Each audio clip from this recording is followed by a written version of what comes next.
Hi, it's Off Scripture with Bec and Sam. I'm Bec. And I'm Sam.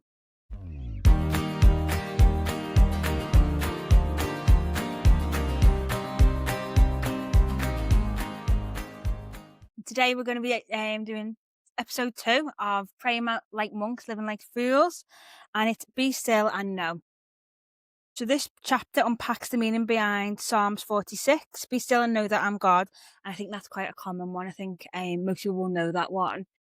But I suppose what my understanding Yeah. it was is, what does that really mean? And I suppose this chapter for me dove into that.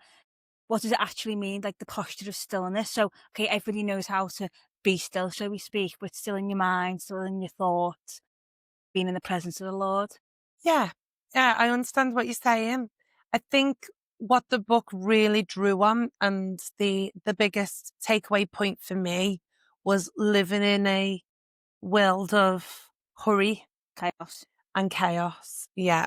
And and I think that was my main takeaway Hmm? of struggling with that stillness.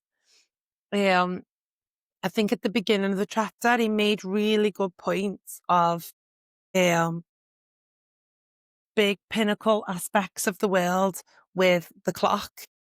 Oh, yeah, I like that. Yeah. About the sleep. Yeah. Yeah, Well, that came with the light bulb. The clock was yeah, when the yeah. world shifted from natural time to artificial Yeah, time. yeah, I like that. Yeah, the light bulb And was when, yeah. the iPad, was it the iPad that he No, said? he said the iPhone The in iPhone, June that was it, yeah. 2007. Yeah, yeah, I Yeah, yeah. wrote it down. But the light bulb, um, he said before the light bulb was invented, people got approximately 10 hours of sleep. 10 hours of sleep? Just I'm like, blew my what? mind though. Go on. 2 separate periods. So he had a first sleep and a second sleep. Oh, I didn't get that. Yeah, I must have missed that. yeah, so apparently people used to have so before artificial light, people would have a first sleep and a second sleep, and it's really well referenced. Oh, really? Yeah, so people would have to, especially in the winters, they'd have the first set of sleep as the sun went down, and then they'd have a wake period where they would like stoke the fire, feed the baby, check the animals or whatever, and then they'd have a Yeah. second period of sleep. So I figured that in the winter, because he made a reference to German winters being extremely cold. I don't know why he made a reference to Germany, because there's other places that are extremely cold, like I think Russia would be like colder. yeah, like other places spring to mind, like Iceland. I think they do it all year round. No, I don't think they. I mean, do Iceland get a summer? I mean, and geography's not my strong point. So. No, not mine either. But is that one of them places where it's like 6 months in darkness? There's a TikToker that says, "Hi, I'm on sort of Svalbard," and yeah, and like the sun goes down for like months and then that doesn't come up. Yeah, well, his point was that they slept longer because people rose when the sun rose and Mm. went to sleep when the sun went down. And that sort of um, dictated the Cascadian rhythm. That's what it's called, isn't it? Yeah, yeah, Cascadian yeah. rhythm. And but we don't do that anymore because of the light bulb. But then things moved quickly. Things revolutionized Industrial tech. revolution. Yeah. Yeah, yeah. And he made a really good point that eventually when we got to the iPhone, that they figured we would become better at leisure time, But more efficient. more Yeah, yeah, efficient at yeah. leisure time, but actually we got worse. And I can see that. I can see that with our day to day. I think the garden was a point where things started to slow down, and a place where you can really just slow down and be more present. So when you're doing your gardening, Mm. do you listen to a podcast or listen to music, or do you just?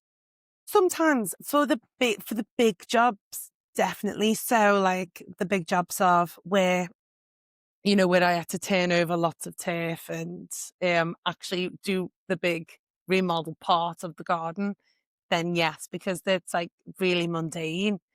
Um, but actually the flowering and the planting of flowers that I did with the youngest one, because my oldest doesn't like to get her hands dirty, so she wouldn't plant flowers. Like a Whereas, godmother has a very specialised pair of gloves. I only do flowering. whereas my youngest tore the gloves off and just wants to get her hands in the mud. That it was just them lovely moments that we could share together and plant flowers. And we planted the strawberries together. We planted the flowers that you could see in the front garden together. Um, and it's nice to look out and when we watch them grow that we can share their memories. But they were really, really nice moments that we were able to slow down and just be present with one another. And this chapter, it's about being present with Mhm. God. It's about being present, being able to slow down that busyness of life. And I just don't think we do it that often, particularly being working mums, wives, trying to, life gets so busy. It's really hard to just slow down. I think, like, going back to, we did the, practicing the way, Mm, and we did, yeah, Sabbath, didn't we? Well, I did it, and for you a couple did of months, really it was well. really well. So on a Friday, we would, get home from work, try and do a really family orientated meal, and Friday is the only day really for my family that we've got. We've not got sport, we've not got, um, gym time, gotta work late, whatever. So on a Friday, we did all try and really stick to, right, from 5 o'clock, technology down, and we have some family time, and we did it for months, and it was absolutely fantastic. We had some really good times. And then for one reason or another, we just lost the practice, like, we either booked parties in or we said we were available. Mm, And I do miss it, and I think it's something I've been fighting for a couple of months to try and put back into practice. And I don't know why we're not able to do it, but it is something that this chapter did remind me of. And it's one of the first points it come across was that stillness is not lazy, it's trust. And it's funny about that because I used to always have quite a bad anxiety. Or what if somebody needs me? What if something happens? yeah, What if? And then I think it might have been you actually who said, if someone dies, someone will knock on your door. People know where you absolutely. live. Absolutely. Someone will come and get you. And in the whole, I think we probably did it for about 6 months. I'd say nobody Yeah. died, nothing happened. No. Is something, and I'm somebody who does struggle to in quiet time. My job is absolutely chaos most of the time. I have to be thinking 100 miles an hour, go from one thing to the next. So when I come home and I have to slow down, I find it really difficult to switch off my brain. But that's more so because I think it's been ingrained into me that being still is lazy. Like, well, if you can do something, don't wait, don't that type of mantra. Yeah. And so it's like That almost. need of needing to be on the go.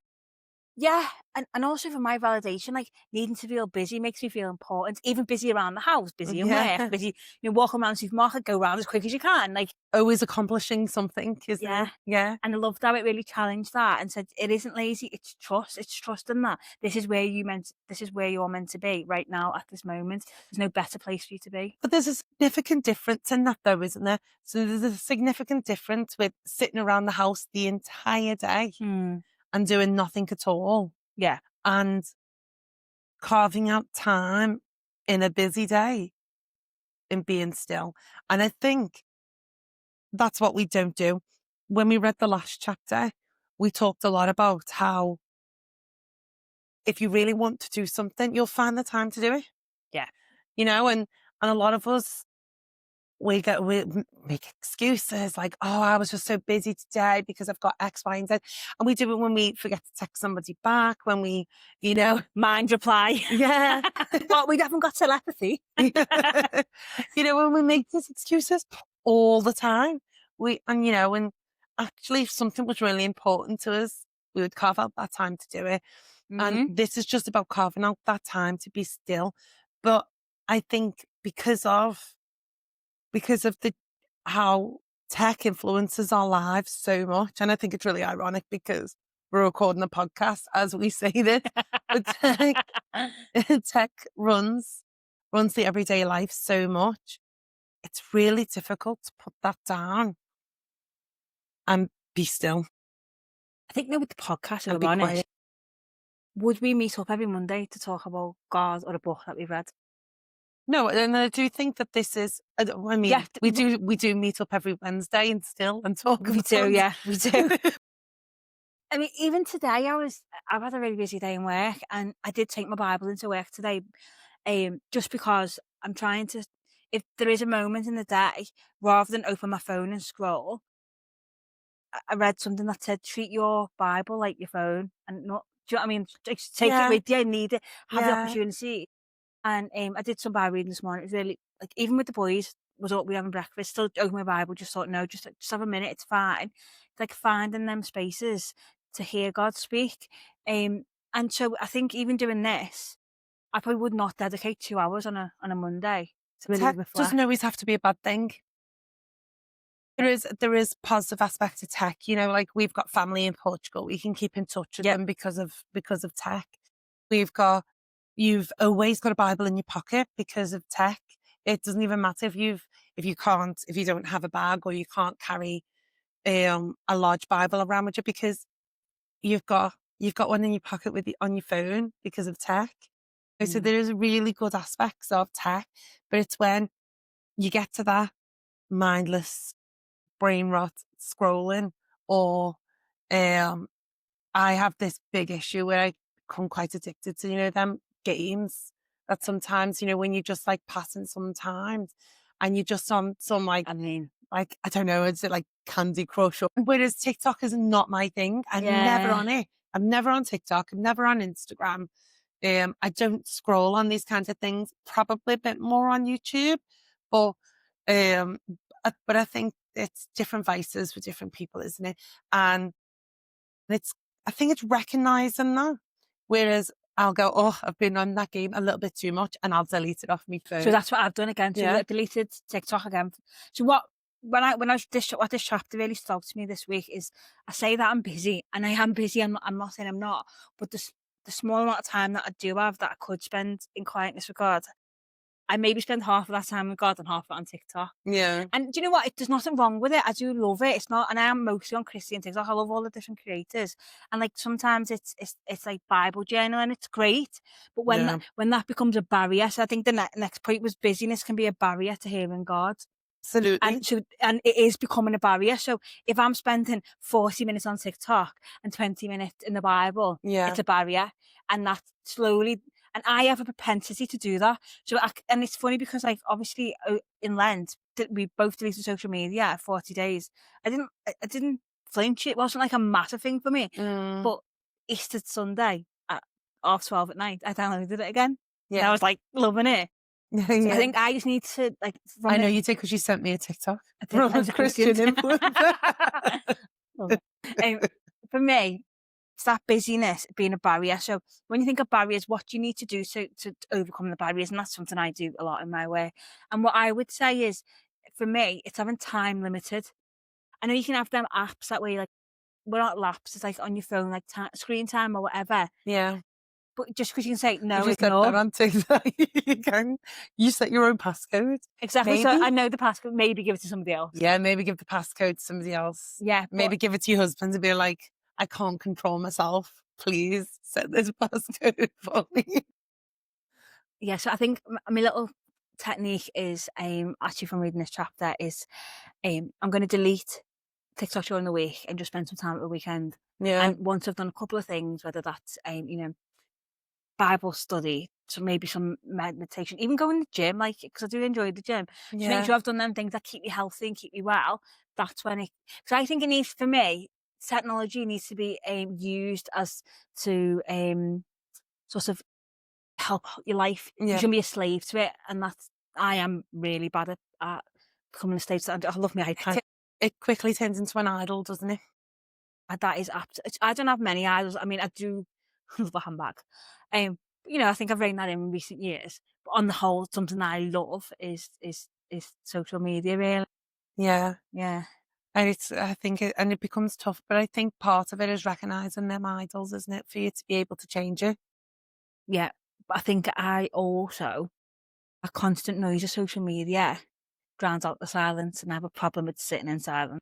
Yeah. And I think when you start to unpick it, and when you start taking away the social media aspect and start to unpick, it's actually what is driving you away from you sitting in silence with God, isn't it?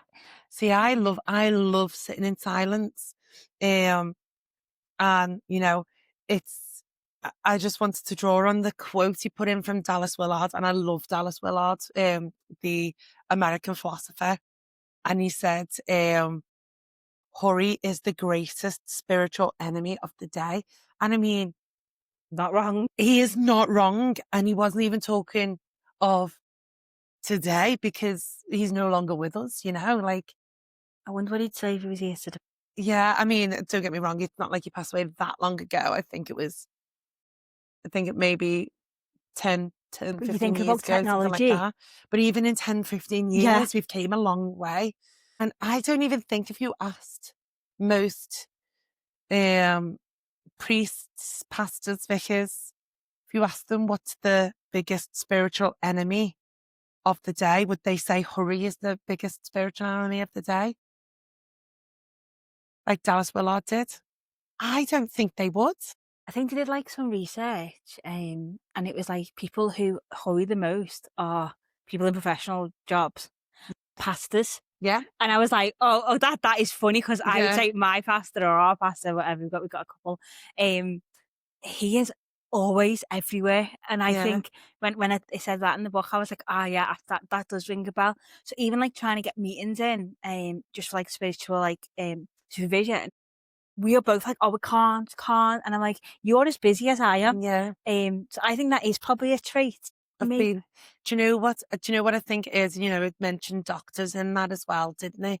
And I think what it is, it seems to be professions that um that put other people above themselves. Because I see that a lot in healthcare. That there's that, and I'm sure that you've seen it in what you do, but I see it in healthcare that people generally put the people that they're treating above themselves. So often people would come in when they probably should have the day off work, and they'd come into work and because they're putting the people they help above themselves.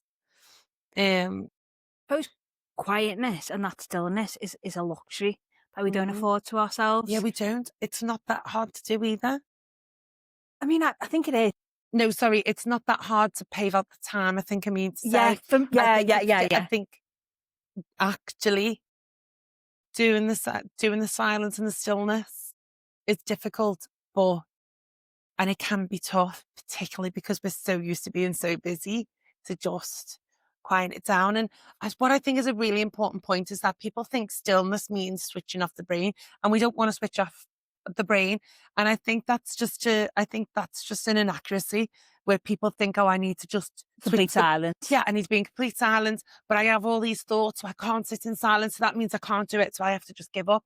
When actually that's not what being in stillness is about. It's not about switching off the brain. It's about sitting in stillness and calming the senses. Your brain is going to go through thoughts. That's what your brain does. I You think can't though, switch off the brain. what I did like about this and something that I don't know if I found on accident, so that maybe someone taught me, but for me, when I have sat in stillness, whether 'cause I get a really audible God's voice, but when I dedicate the time to do it, it Mm. is really audible to me. Obviously, I struggle to do that every day, but when I have carved out the time, it is really obvious for me. And I think one of the things he suggested was that stillness can be writing it down. So just getting a pen and writing it down, what comes through. And I do that with my iPad, and I find that really helpful. Sometimes, like scripture comes to me, or a certain person, or a certain direction, or even a thought. Previously, I might have just kind of thought, "Oh, I'm overthinking this, I'm overthinking that." Oh, be quiet, hear God's voice. Mm. It's hearing it in different ways. So, yeah, some people are going to hear it audibly. People are going to have vision. Some people are going to have, What I think is really important is I think people put too much onus on expecting revelation, yeah, because and yeah, revelation's not always going to come. It's about just being and if revelation does come, great. That's a added bonus. But the point is just being present but yeah, so even like in God's presence, isn't it? hearing It's God's just, voice doesn't have to be direction for your job or a friend who needs need. It can be i- a thought that given that time.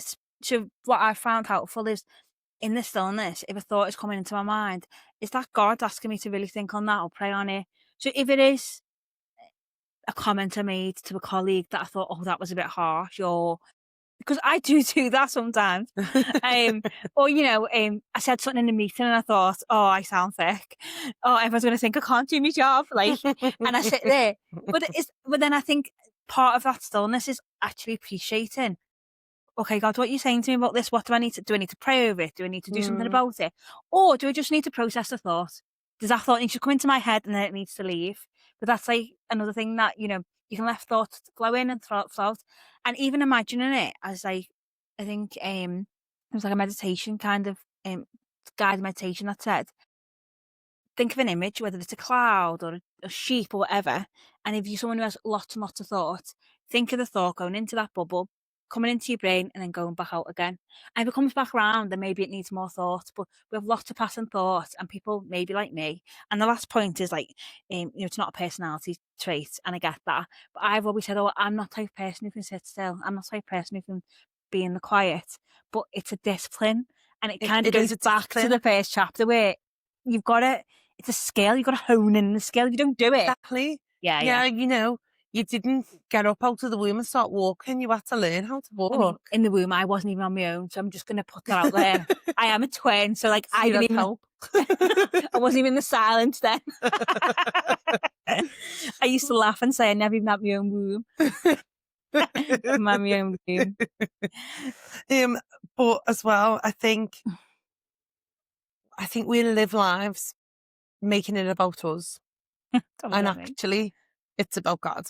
Yeah, And I think us saying, "I can't do this, I can't do that," or "I just don't know how to," you're just making it about yourself, and it's not about you; it's about God. yeah, absolutely. I think as well, people tend to, like, pray to God when they're in crisis, um, but you can just be found in the quiet in everyday life. It doesn't have to be. I mean, obviously, you can't, "Oh, please save this person," or "Pray for the healing over this." It doesn't have to be that. You can sit and just be with, and it's about.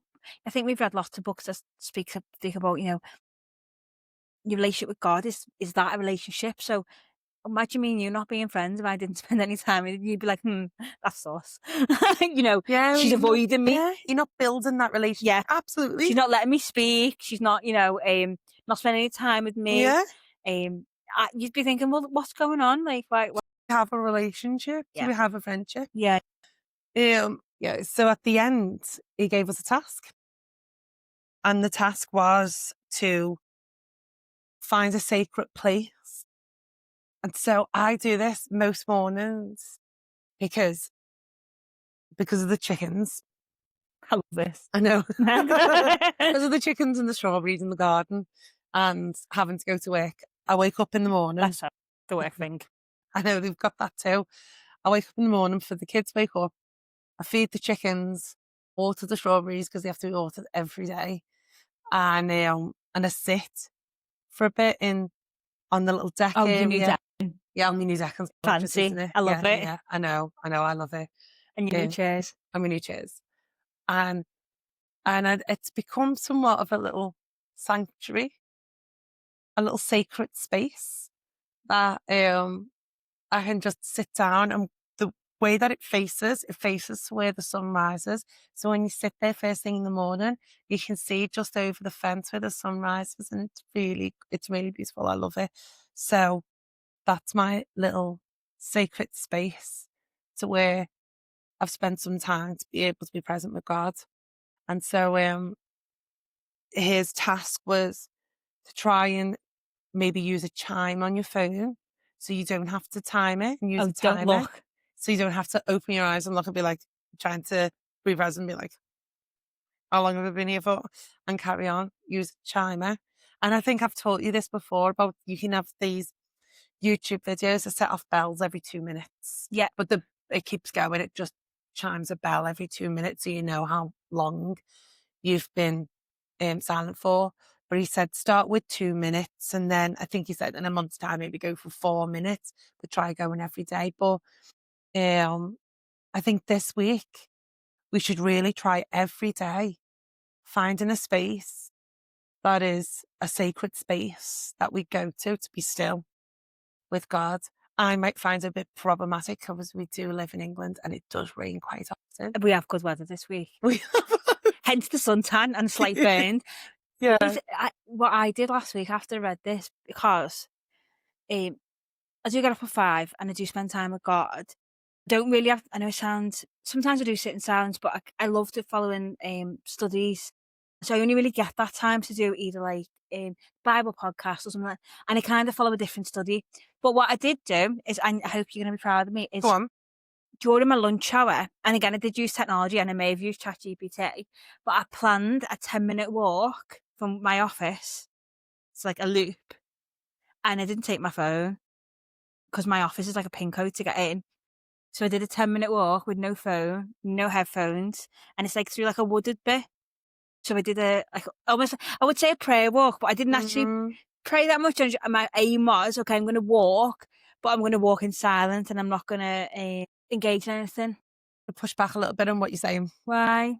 because I feel like you're running away from the task. And the reason why I say that is because even at the very beginning of the chapter, and he talks about the sons of Korah, right? He talks about, and they're the ones who wrote the psalm. They were like like a crew of people, a crew, a posse, Posse. in the in the tabernacle. And instead of partying all night on the tabernacle wine, We've all been there. they were praying day and night in a time of war. They weren't walking around doing a prayer walk because that suited them better. David tasked them to sit inside a tabernacle and pray day and night in silence, being still. They weren't shouting out. They weren't praying out loud. They were sitting still in silence. David sat still in silence, and Jesus, when Jesus went off, many times went off to meditate, sit still in silence. I feel like the Bible directs us quite frequently to sit still in silence, and I think that silence is uncomfortable for you, and you're finding a way out of it. I mean, yeah, I get what you're saying, but if I sat still in my office, people would really come and bother me. Don't do it in your office then? No, yeah. But do it in your you wake up at 5 a.m? I know, but I have a cleaning routine. No, I'm sorry. I'm not letting you get away with this now. You wake up at 5 a.m. and you haven't got... The task is 2 minutes. I could probably do 2 minutes, maybe. 2 minutes? I do have a God chair. I'd sit in my God chair. Sit in your God chair for 2 minutes with a chime. And when the chime is up after 2 minutes, and do that every day. And when we come back next week we can for the next chapter, I am going to hold your feet to the fire. Okay, I mean, fine. So, and then it's a discipline, not a personality. It is. It is a discipline. It's about God. So stop making it about you, Bec. I think, honestly, I really like to do things well. I'm a high sheep, not really. Well, what was that thing that we said about friendships? A true friendship will tell you where you're going wrong. No, it's good. Yeah, okay, we'll give it a go. Okay. And I will let you know how I get on. It is challenging. Like, it's not something there's some aspects of Christianity I'm like, yeah, I smashed out the park. I'm dead good at it. I am a good Christian. Like, if you do say so, yeah. You know, boasting nothing but God. Yeah, you know, your humbleness is beyond. Being still is not it. Yeah, but I can see the value of it though. And I think that's why I do find it so challenging, is because I know if I could implement it, it would be really beneficial. But it's that investment of something that's really hard to do.